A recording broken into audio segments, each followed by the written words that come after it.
Hi, everyone. My name is Mario, and welcome to Men Can Talk.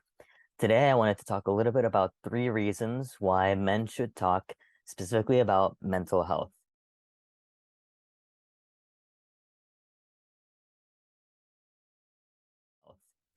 Reason number one, even men need to be saved.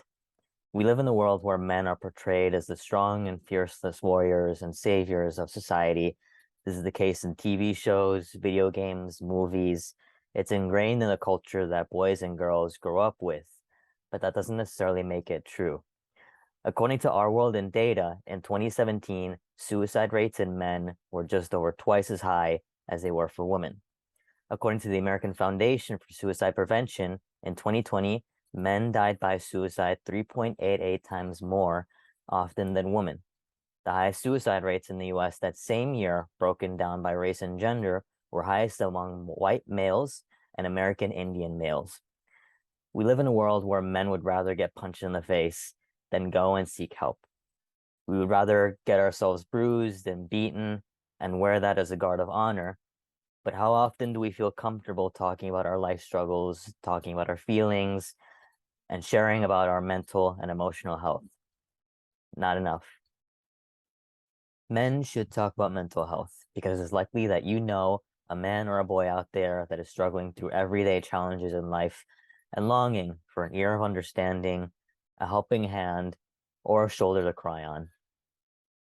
Reason number two, boys can cry. Men are supposed to be physically and mentally strong. It would be rare to know a man in this world who hasn't heard the phrase, boys don't cry, at some point in their life. I know for me, there was a time in my own life where I would keep myself in check, making sure I never cried as often as I needed to, whether it be in front of anyone else or even by myself. A lot of this came from my own encouraged beliefs that I was too sensitive. And so it became my job to try and prove that wrong. Because, of course, men are not supposed to be sensitive. This dismantles the whole fabric of society's gender norms that has brought us to where we are now. But now, as an older person and as a man, I've realized that we all need to learn to connect with ourselves physically, mentally, and emotionally. And that means if we need to cry, especially when life is hard, then we need to cry. If we need to feel sad, nostalgic, hurt, disappointed, then we need to do ourselves right by giving ourselves the permission to feel how we feel.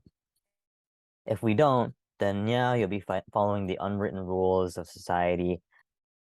But at the end of the day, you are doing yourself a disservice because under that facade is someone pure and beautiful, creative, someone longing to share their greatness to the world.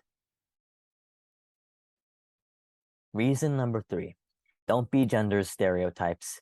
Be happy. All the points mentioned have a common note of recognizing gender stereotypes. According to Google search, gender stereotypes are defined as generalized characteristics that ought to be possessed by women and men, or the roles that should be performed by women and men. And so to that I say, what do we want to be remembered for in life? Do we want to be remembered as someone who just followed society's rules? Or do we want to be remembered as someone who followed their true selves? Someone who went after their own passions, who lived life to their own rhythm and not anyone else's, and not because it appeased all the judges of the outside world. As a man or woman, or any way you seek to identify yourself, we need to recognize whether we're pursuing a life that we truly want to have, or if we're living a life that parents, friends, and acquaintances, or anyone else is telling us to. Because yes, we may feel safe and comfortable doing so. We may feel safe to present ourselves as a true man's man, the tough guy, the lone wolf, the quiet soldier. But if deep inside there's someone completely different, someone deep inside of you that is aching to come out or has just been completely repressed, then you're only robbing this world, the people around you, and you the opportunity to live this one life in its purest form of joy and happiness. Men should talk about mental health.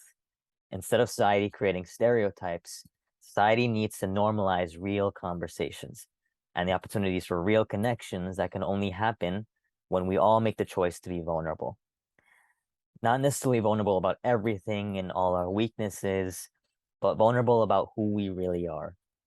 And maybe then we'll get closer to a world where we reach that omnipresent yet seemingly far reaching goal of happiness.